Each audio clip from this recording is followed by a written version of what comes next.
बोलिए श्री सत्यनारायण भगवान की जय हो। राधे राधे मेरे प्यारे भाइयों बहनों माताओं व बंधुओं, आज मैं आपको श्री सत्यनारायण भगवान की कथा सुनाने जा रही हूँ। बंधुओं, आप इसे प्रेम पूर्वक श्रवण कीजिए, श्रद्धा भाव से श्रवण कीजिए। बंधुओं, मैं आपको श्री सत्यनारायण व्रत की विधि और महत्व भी बताऊंगी। बंधुओं, हिंदू धर्म में हर कोई सत्यनारायण व्रत करता है। सत्यनारायण भगवान भगवान विष्णु को ही कहा जाता है। बंधुओं, विष्णु भगवान समस्त जगत के पालनहार हैं। बंधुओं, जो मनुष्य भी सत्यनारायण भगवान का ये व्रत करते हैं और कथा सुनते हैं, भगवान श्री सत्यनारायण उनके सभी कष्टों को दूर करके उनकी हर मनोकामना पूरी करते हैं। बंधुओं, वैसे तो आप घर में आसानी से सत्यनारायण भगवान की पूजा कर सकते हैं और कथा सुन सकते हैं। यदि आप किसी पंडित जी को बुलाकर भी सत्यनारायण भगवान की पूजा करवाना चाहें, तब भी करवा सकते हैं। बंधुओं, श्री सत्यनारायण भगवान की कथा सुनने मात्र से आपको संपूर्ण फल की प्राप्ति होती है। बंधुओं, श्री सत्यनारायण भगवान की कथा आप गृह प्रवेश पर, किसी के जन्मदिन पर या फिर शादी के अवसर पर भी करवा सकते हैं।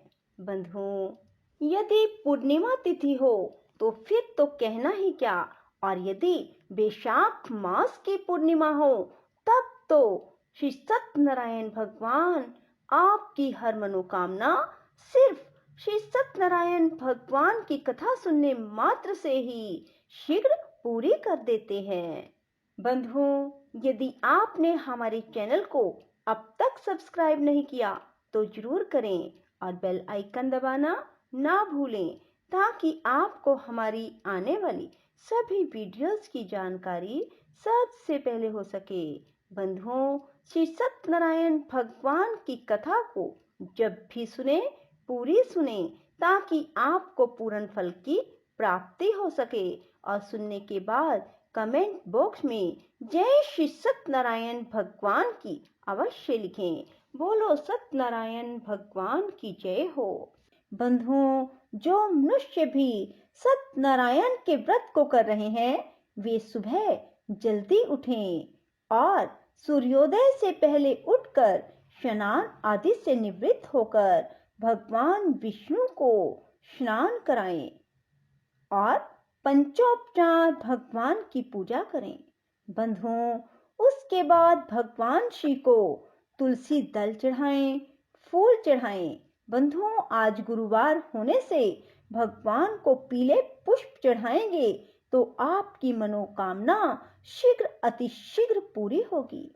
बंधुओं, पूर्णिमा के दिन भूल कर भी किसी की निंदा ना करें, किसी से झगड़ा ना करें और हो सके तो अधिक से अधिक मौन रहें। बंधुओं, पूर्णिमा के दिन भगवान विष्णु के 108 नाम सुने, श्रीमद् भागवत गीता का एक अध्याय सुने, भगवान विष्णु की कथाएं सुने और भगवान विष्णु के स्तोत्र सुने।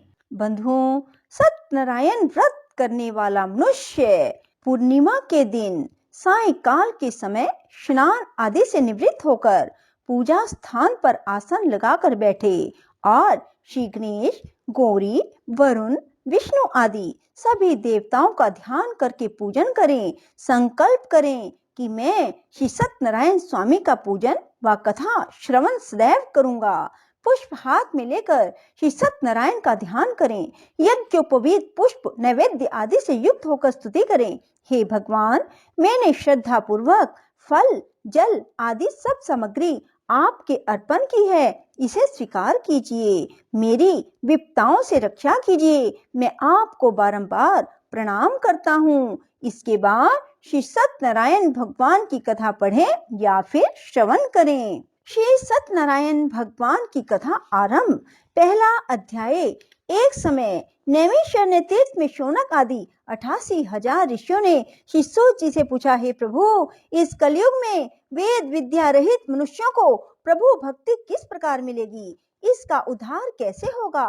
हे मुनिश्रेष्ठ, कोई ऐसा तप कहिए जिसमें थोड़े समय में पुण्य प्राप्त हो और मन वांछित फल भी मिले। वह कथा सुनने की हमारी प्रबल इच्छा है। सर्व शास्त्र ज्ञाता श्री सूत जी बोले, हे वैष्णवों में पूज्य, आप सब ने प्राणियों के हित की बात पूछी है। अब मैं उस श्रेष्ठ व्रत को आप लोगों से कहूंगा, जिस व्रत को नारद जी ने श्री लक्ष्मी नारायण भगवान से पूछा और श्री लक्ष्मीपति ने मुनि श्रेष्ठ नारद जी से कहा। यह कथा ध्यान से सुनो। एक समय योगी राज नारद जी दूसरों के हित की इच्छा से अनेक लोकों में घूमते हुए मृत्यु लोक में यहाँ पहुंचे। यहाँ अनेक योनियों में जन्मे हुए प्राय सभी मनुष्यों को अपने कर्मों द्वारा अनेकों दुखों से पीड़ित देखकर विचार करने लगे, किस यत्न के करने से निश्चय ही मानवों के दुखों का नाश हो सकता है। ऐसा मन में सोचकर भगवान नारद विष्णु लोक को गए। वहां श्वेत वर्ण और 4 भुजाओं वाले देवों के ईश नारायण का, जिनके हाथों में शंख चक्र गदा और पद्म थे, वरमाला पहने हुए थे, देखकर स्तुति करने लगे। हे भगवान, आप अत्यंत शक्ति से संपन्न हैं। मन वाणी भी आपको नहीं पा सकती। यदि आपका आदि मध्य अंत नहीं है, निर्गुण स्वरूप सृष्टि के कारण भक्तों के दुखों को नष्ट करने वाले हो, आपको नमस्कार है। नारद जी से इस प्रकार की स्तुति सुनकर विष्णु भगवान बोले, हे मुनि, आपके मन में क्या है? आपका किस काम के लिए आगमन हुआ? निसंकोच कहो। तब नारद मुनि बोले, मृत्यु लोक में सब मनुष्य जो अनेक योनियों में पैदा हुए हैं, अपने अपने कर्मों के द्वारा अनेक प्रकार के दुखों से दुखी हो रहे हैं। हे नाथ, मुझ पर दया रखते हो तो बताइए कि उन मनुष्यों के सब दुख थोड़े से ही प्रयत्न से कैसे दूर हो सकते हैं? श्री भगवान जी बोले, नारद, मनुष्यों की भलाई के लिए तुमने बहुत अच्छी बात पूछी है। जिस काम के करने से मनुष्य मोह से छूट जाता है, वह मैं कहता हूँ। सुनो, बहुत पुण्य देने वाला, स्वर्ग मृत्यु लोक दोनों में दुर्लभ यह उत्तम व्रत है। आज मैं प्रेम वश होकर तुमसे कहता हूँ, श्री सत्यनारायण भगवान का यह व्रत अच्छी तरह विधान पूर्वक संपन्न करके मनुष्य तुरंत ही यहाँ सुख भोग कर मरने पर मोक्ष को प्राप्त होता है। श्री भगवान के वचन सुनकर नारद मुनि बोले, उस व्रत का फल क्या है? क्या विधान है? किसने यह व्रत किया है? किस दिन यह व्रत करना चाहिए? हे भगवान, मुझसे विस्तार से कहो। भगवान बोले, दुख शोक आदि को दूर करने वाला यह व्रत सब स्थानों पर विजय प्राप्त करने वाला है। भक्ति और श्रद्धा के साथ किसी भी दिन मनुष्य श्री सत्यनारायण की शाम के समय ब्राह्मणों और बंधुओं के साथ धर्म परायण होकर पूजा करे। भक्ति भाव से नैवेद्य केले का फल, घी, दूध और गेहूं का चूरन सवाया लेवे। गेहूं के अभाव में साठी का चूरन, शक्कर अथवा गुड़ ले भक्ति भाव से भगवान को अर्पण करे। बंधु बांधवों सहित ब्राह्मणों को भोजन कराए, पश्चात स्वयं भोजन करे। रात्रि में नृत्य गीत आदि का आयोजन कर श्री सत्यनारायण भगवान का स्मरण करता हुआ समय व्यतीत करे। इस तरह व्रत करने पर मनुष्य की इच्छा निश्चय पूरी होती है। विशेषकर कली काल में मृत्यु लोक पर यही मोक्ष का सरल उपाय है। इति श्री सत्यनारायण व्रत कथा का प्रथम अध्याय संपूर्णम। ओम हरे राम राम राम हरे हरे, हरे कृष्ण कृष्ण कृष्ण हरे हरे। दूसरा अध्याय। सूत जी बोले, हे ऋषियों, जिसने पहले समय में इस व्रत को किया है उसका इतिहास कहता हूँ, ध्यान से सुनो। सुंदर काशीपुरी नगरी में एक अत्यंत निर्धन ब्राह्मण रहता था। वह भूख और प्यास से बेचैन हो पृथ्वी पर घूमता था। ब्राह्मणों से प्रेम करने वाले श्री भगवान ने ब्राह्मण को दुखी देखकर बूढ़े ब्राह्मण का रूप धारण कर उसके पास जा आदर के साथ पूछा, हे विप्र, तुम नित्य ही दुखी होकर पृथ्वी पर क्यों घूमते हो? हे श्रेष्ठ ब्राह्मण, यह सब मुझसे कहो, मैं सुनना चाहता हूँ। ब्राह्मण बोला, मैं निर्धन ब्राह्मण हूँ, भिक्षा के लिए पृथ्वी पर फिरता हूँ। हे भगवान, यदि आप इससे छुटकारे का उपाय जानते हो तो कृपा कर कहो। वृद्ध ब्राह्मण बोला, श्री सत्यनारायण भगवान मनवांछित फल देने वाले हैं, इसलिए हे ब्राह्मण, तू उनका पूजन कर, जिसके करने से मनुष्य सब दुखों से मुक्त होता है। ब्राह्मण को व्रत का सारा विधान बतलाकर बूढ़े ब्राह्मण का रूप धारण करने वाले श्री सत्यनारायण भगवान अंतर्ध्यान हो गए। जिस व्रत को वृद्ध ब्राह्मण ने बतलाया है मैं उसको करूंगा। यह निश्चय करने पर उस वृद्ध ब्राह्मण को रात में नींद नहीं आई। वह सवेरे उठकर श्री सत्यनारायण भगवान के व्रत का निश्चय कर भिक्षा के लिए चल दिया। उस दिन उसको भिक्षा में बहुत धन मिला, जिससे बंधु बांधवों के साथ उसने श्री सत्यनारायण का व्रत किया। उसके करने से वह विप्र सब दुखों से छूटकर अनेक प्रकार की संपत्तियों से युक्त हुआ। उस समय से वह विप्र हर मास व्रत करने लगा। इस तरह सत्यनारायण भगवान के व्रत को जो मनुष्य भी करेगा वह सब पापों से छूटकर मोक्ष को प्राप्त होगा। आगे जो पृथ्वी पर सत्यनारायण भगवान का व्रत करेगा वह मनुष्य सब दुखों से छूट जाएगा। इस तरह नारद जी से नारायण का कहा हुआ यह व्रत मैंने तुमसे कहा। हे विप्रो, अब मैं और क्या कहूँ। ऋषि बोले, हे मुनीश्वर, संसार में इस विप्र से सुनकर किस किसने इस व्रत को किया हम सब सुनना चाहते हैं। इसके लिए हमारे मन में श्रद्धा है। सूत जी बोले, हे मुनियों, जिसने इस व्रत को किया वह सब सुनो। एक समय यह वृद्ध ब्राह्मण धन और ऐश्वर्य के अनुसार बंधु बांधवों के साथ व्रत करने को तैयार हुआ। उसी समय एक लकड़ी बेचने वाला बूढ़ा आदमी आया और बाहर लकड़ियों को रखकर विप्र के मकान में गया। प्यास से दुखी लकड़हारा उनको व्रत करते देखकर विप्र को नमस्कार कर कहने लगा, आप यह किसका पूजन कर रहे हैं? इस व्रत को करने से क्या फल मिलता है? कृपा करके मुझे भी बताओ। ब्राह्मण ने कहा, सब मनोकामनाओं को पूरा करने वाला यह श्री सत्यनारायण भगवान का व्रत है। इनकी कृपा से मेरे यहाँ धन धान्य आदि की वृद्धि हुई है। विप्र से इस व्रत के बारे में जानकर लकड़हारा बहुत प्रसन्न हुआ। भगवान का चरणामृत ले भोजन करने के बाद अपने घर को गया। लकड़हारे ने अपने मन में इस प्रकार संकल्प किया कि आज ग्राम में लकड़ियां बेचने से जो भी धन मिलेगा उसी से मैं श्री सत्यनारायण देव का उत्तम व्रत करूंगा। यह मन में विचार कर वह बूढ़ा आदमी लकड़ियां अपने सिर पर रखकर जिस नगर में धनवान लोग रहते थे ऐसे सुंदर नगर में गया। उस रोज वहां उसे उन लकड़ियों का दाम पहले दिनों से चौगुना मिला। तब वह बूढ़ा लकड़हारा दाम ले अति प्रसन्न होकर पके केले की फली, शक्कर, घी, दुग्ध, दही और गेहूं का चूर्ण इत्यादि श्री सत्यनारायण भगवान के व्रत की कुल सामग्रियों को लेकर अपने घर गया। फिर उसने अपने भाइयों को बुलाकर विधि के साथ भगवान जी का पूजन और व्रत किया। उस व्रत के प्रभाव से वह बूढ़ा लकड़हारा धन पुत्र आदि से युक्त हुआ और संसार के सुख भोग कर बैकुंठ को चला गया। इति श्री सत्यनारायण व्रत कथा का 2य अध्याय संपूर्णम। ओम हरे राम राम राम हरे हरे, हरे कृष्ण कृष्ण कृष्ण हरे हरे। 3रा अध्याय। सूत जी बोले, हे श्रेष्ठ मुनियों, अब आगे की कथा कहता हूँ, सुनो।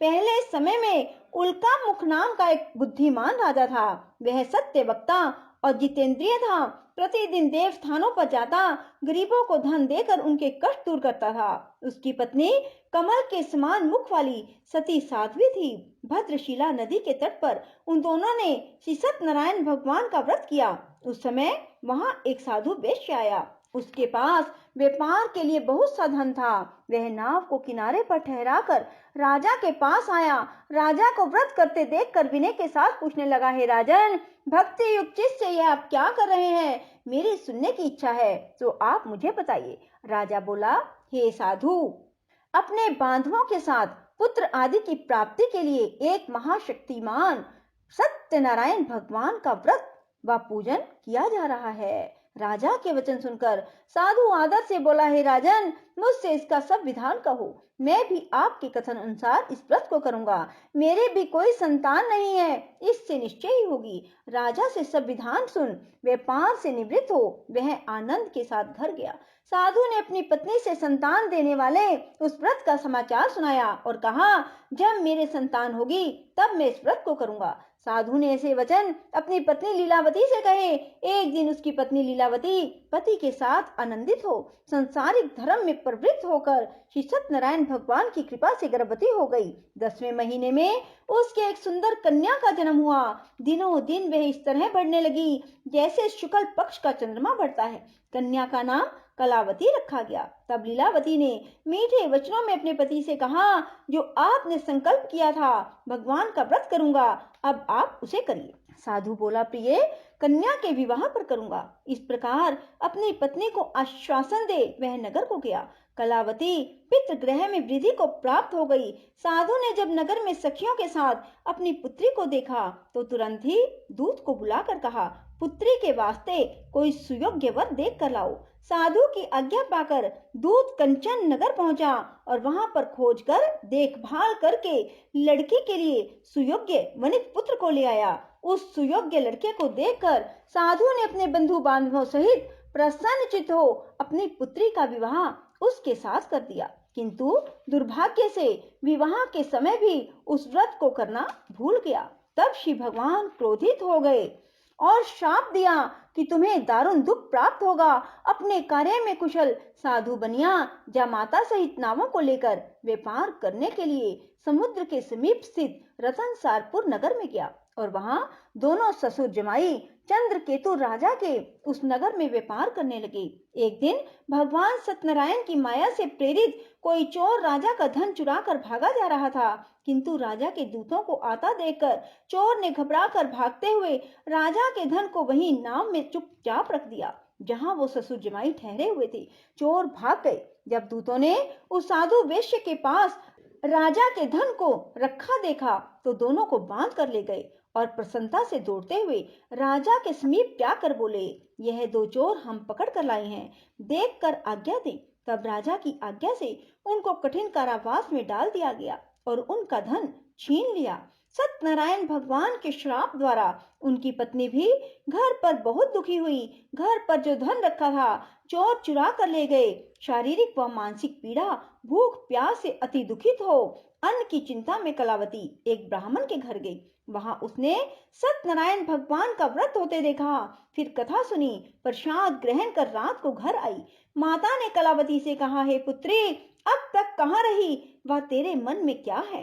कलावती बोली, हे माता, मैंने एक ब्राह्मण के घर श्री सत्यनारायण भगवान का व्रत देखा। कन्या के वचन सुनकर लीलावती भगवान के पूजन की तैयारी करने लगी। लीलावती ने परिवार और बंधुओं सहित श्री सत्यनारायण भगवान का पूजन किया। वर मांगा कि मेरे पति और दामाद शीघ्र घर आ जाएं। साथ ही प्रार्थना की कि हम सब का अपराध क्षमा करो। सत्यनारायण भगवान उस व्रत से संतुष्ट हो गए और राजा चंद्रकेतु को स्वप्न में दर्शन देकर कहा, हे राजन, दोनों वैश्यों को प्रातः ही छोड़ दो और उनका सब धन जो तुमने ग्रहण किया है दे दो, नहीं तो मैं तेरा धन, राज्य, पुत्र आदि नष्ट कर दूंगा। राजा से ऐसे वचन कहकर भगवान अंतर्ध्यान हो गए। प्रातः काल राजा चंद्रकेतु ने सभा में अपना स्वप्न सुनाया। फिर दोनों वणिक पुत्रों को कैद से मुक्त कर सभा में बुलाया। दोनों ने आते ही राजा को नमस्कार किया। राजा मीठे वचनों से बोला, हे महानुभावों, भावीवश ऐसा कठिन दुख प्राप्त हुआ, अब तुम्हें कोई भय नहीं। ऐसा कहकर राजा ने उनको नए नए वस्त्र आभूषण पहनाए। उनका जितना धन लिया था उससे दुगना धन देकर आदर से विदा किया।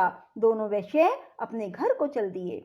इतिश्री सत्यनारायण व्रत कथा का 3य अध्याय संपूर्ण। ओम हरे राम राम राम हरे हरे, हरे कृष्ण कृष्ण कृष्ण हरे हरे। चौथा अध्याय। सूत जी बोले, वैश्य ने मंगलाचार करके यात्रा आरंभ की और अपने नगर को चला। उनके थोड़ी दूर निकलने पर दंडी वेशधारी श्री सत्यनारायण भगवान ने उनसे पूछा, हे साधु, तेरी नाव में क्या है?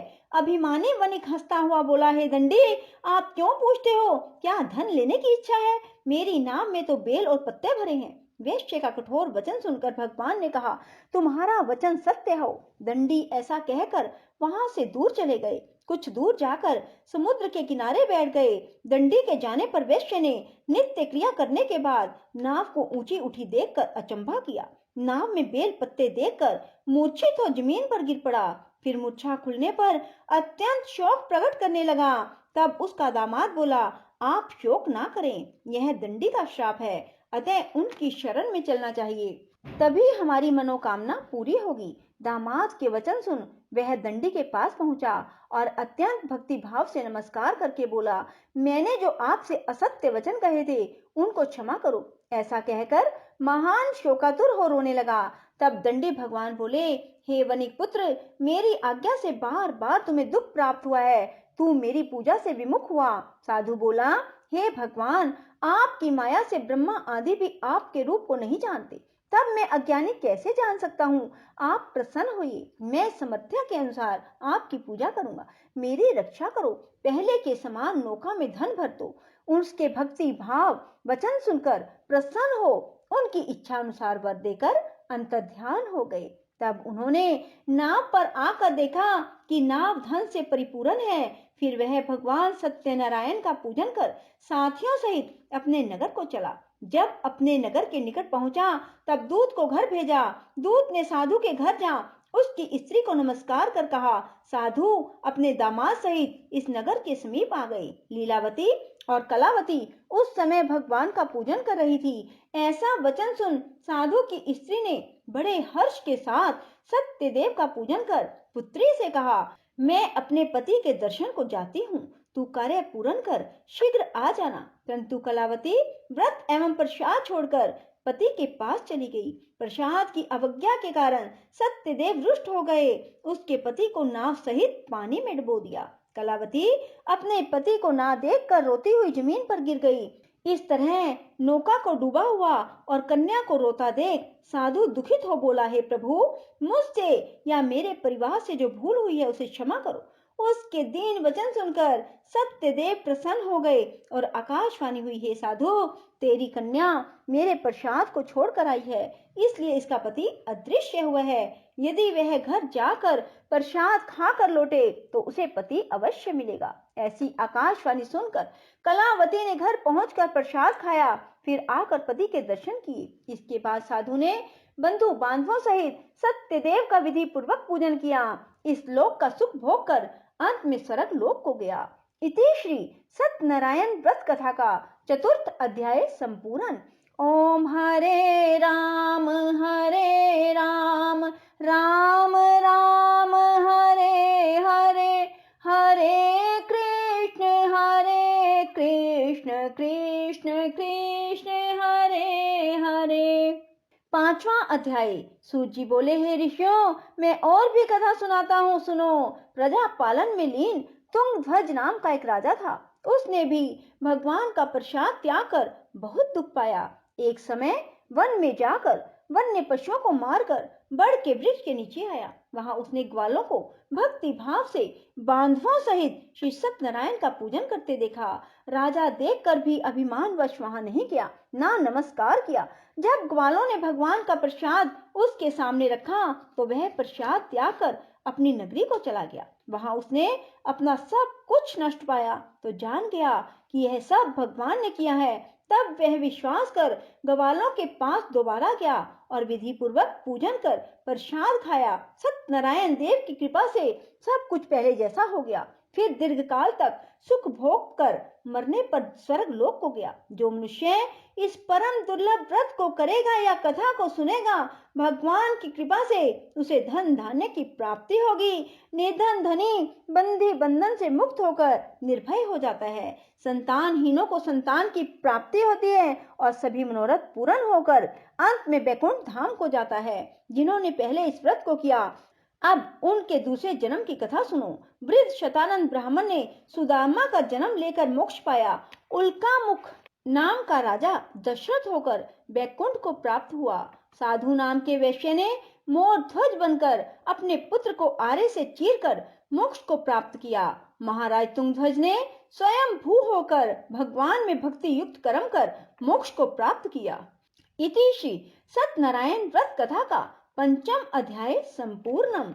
राधे राधे, जय श्री कृष्णा। बंधुओं, यदि आपको हमारी वीडियो पसंद आए तो इसे लाइक करें और शेयर भी जरूर करें। धन्यवाद।